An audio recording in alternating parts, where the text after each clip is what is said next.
ఈ తెలంగాణ ప్రజలు బీజేపీ వైపు చూస్తున్నారని కేంద్ర మంత్రి కిషన్ రెడ్డి అన్నారు. పార్టీ నేతలంతా ప్రజా సమస్యలపై పోరాడాలని పిలుపునిచ్చారు. ఫోన్ ట్యాపింగ్ కేసు ఎంతో భయంకరమైందని తెలిపారు. బీజేపీ ఆఫీస్ సిబ్బంది ఫోన్లు కూడా ట్యాప్ అయ్యాయని ఆరోపించారు. ఈ కేసులో దర్యాప్తులో ప్రభుత్వానికి చిత్తశుద్ధి లేదని కిషన్ రెడ్డి మరోసారి మండిపడ్డారు.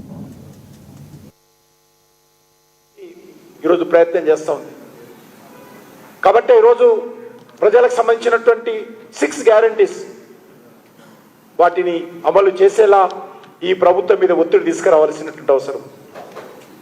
అంతేకాకుండా ఈరోజు రాష్ట్రంలో మరి అనేక రకాల అంశాలు, ప్రతిపక్షంలో ఉన్నప్పుడు ఒక మాట, అధికారంలోకి వచ్చిన తర్వాత ఒక మాట. ముఖ్యంగా ఫోన్ ట్యాపింగ్ కేసు చాలా భయంకరమైనటువంటి కేసు.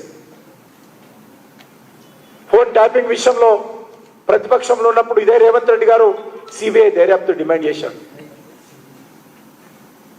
భారతీయ జనతా పార్టీ ఆఫీసులో పనిచేసేటువంటి సిబ్బంది యొక్క ఫోన్ కూడా ట్యాప్ చేయడం జరిగింది. ఈరోజు భారతీయ జనతా పార్టీ నాయకుల ఫోన్లు ట్యాప్ చేయడం జరిగింది. భారతీయ జనతా పార్టీ కార్యాలయంలో పనిచేసేటువంటి సోషల్ మీడియా టీం యొక్క ఫోన్ నెంబర్స్ కూడా ట్యాప్ చేయడం జరిగింది.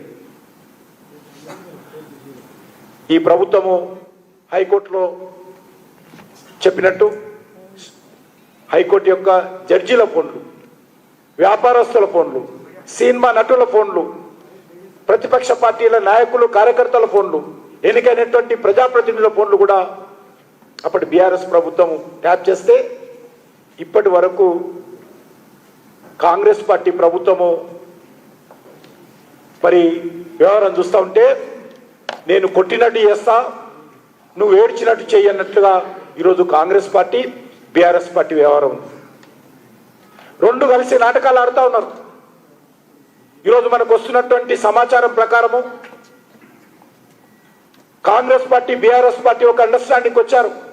ఈ రాష్ట్రంలో ఏదో రకంగా భారతీయ జనతా పార్టీని అడ్డుకోవాలంటే మరి మనం ఏదో రకంగా నాటకాలు ఆడాలనే విధంగా ఒక అండర్స్టాండింగ్ వచ్చి వాళ్ళు కుట్రలు చేస్తున్న విషయం మనం చూస్తూ ఉన్నాం.